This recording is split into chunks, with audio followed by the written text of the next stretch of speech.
মশার কামড় ও নমরুদের পতন, এক অহংকারী শাসকের শেষ। হজরত ইব্রাহিম আলাইহিসসালামের সময়কালে নমরুদ নামক এক শাসক প্রায় 400 বছর ধরে রাজত্ব করেছিল এবং নিজেকে উপাস্য দাবি করত। ইব্রাহিম আলাইহিসসালাম যখন মানুষকে আল্লাহর একত্ববাদের দিকে আহ্বান করলেন, তখন নমরুদ তাকে চ্যালেঞ্জ করল, কেমন প্রভু সে, আমাকে তার কিছু বৈশিষ্ট্য শোনাও। ইব্রাহিম আলাইহিসসালাম বললেন, জীবন মরণের সব শক্তি তাঁরই হাতে, তিনি সমগ্র সৃষ্টির নিয়ন্ত্রণকর্তা ও পালনকর্তা। নমরুদ নিজেকে জীবন মৃত্যুর ক্ষমতার অধিকারী দাবি করে প্রমাণস্বরূপ একজনকে ক্ষমা ও আরেকজনকে হত্যা করে দেখালো। সূর্যের চ্যালেঞ্জে নির্বাক নমরুদ। তখন হজরত ইব্রাহিম আলাইহিসসালাম তার বিতর্কের চূড়ান্ত প্রমাণ দিলেন। তিনি বললেন, আমি যার দিকে মানুষকে আহ্বান করি সেই আল্লাহ পূর্ব দিক থেকে সূর্য উদিত করেন। তুমি যদি সত্যিই নিজেকে রব দাবি করো, তবে একবারের জন্যেও হলেও পশ্চিম দিক থেকে সূর্যকে উদিত করে দেখাও। এই দাবির ফলে নমরুদ হতবুদ্ধি হয়ে গেল। সে আর তার দাবি পূরণ করতে পারল না এবং নির্বাক হয়ে গেল। এ প্রসঙ্গে আল্লাহ কোরআনে বলেন, তারপর যে কুফরি করেছিল সে হতবুদ্ধি হয়ে গেল, আর আল্লাহ জালিম সম্প্রদায়কে হিদায়েত করেন না। আল্লাহর বিরুদ্ধে যুদ্ধ ঘোষণা।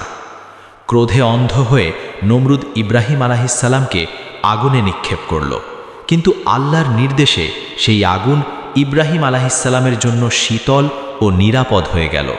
সূরা আম্বিয়া 69। এই অলৌকিক ঘটনা দেখেও নমরুদ আল্লাহর একত্ববাদের আহ্বানে সাড়া না দিয়ে উল্টো আল্লাহর সাথে যুদ্ধ ঘোষণার ধৃষ্টতা দেখালো এবং তার বিশাল বাহিনী প্রস্তুত করল। সে আকাশের দিকে তীর নিক্ষেপ করল। মশার বাহিনী ও চূড়ান্ত শাস্তি।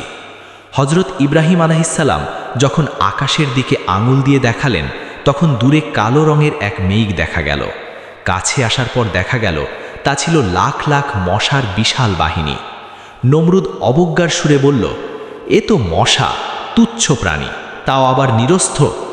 কিন্তু কিছু বুঝে ওঠার আগেই মশাগুলো নমরুদের প্রত্যেক সৈন্যের নাক দিয়ে মস্তিষ্কে প্রবেশ করল।